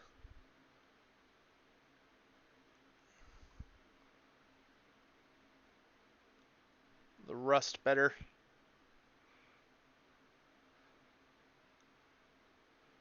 Camera doesn't fucking angle high enough. Wait, let's do this. Let's move the light like so. And then he can go like so. There we go. There we go.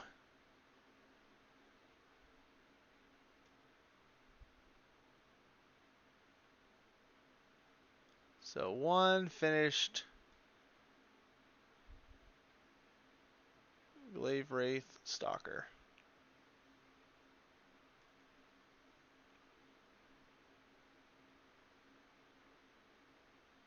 Yeah. Yeah, that looks okay. Oops. That looks okay.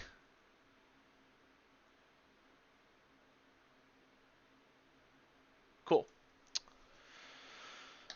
So he gets to go into the completed bin, which is up here. So yoink. He's going to go hang out with his brothers. So now I got 5 of those bad boys. And next up is this dude, the drummer. You can't really see him that well because he's super duper bright. There we go. As you can see, he's got a drum. He's the little drummer ghost. And I'm not looking forward to it because I haven't figured out how I'm going to paint that drum yet.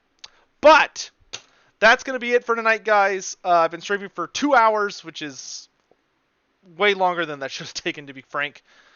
And I want to go hang out with some buds of mine and get some drinks and stuff like that. Oh, is that Chloe? Chloe! Hold on a second. Let's see if y'all got a visitor. Ow! Come here. Come up here. Come here. Up. Come here. Hey, come on. Up. Look who came to see you, chat. Get out of that. Look who came to see you. It's a Chloe bear. Oops. There she is. There she is. Yeah, good girl. Good girl. Yeah. Alright, chat, and with that, we're going to say bye to you guys. So, y'all have a good one. You can enjoy some... It's so hard to do this in reverse. Enjoy some Chloe footage while I turn this off. Have a good night, guys. Chloe, say bye. Chloe.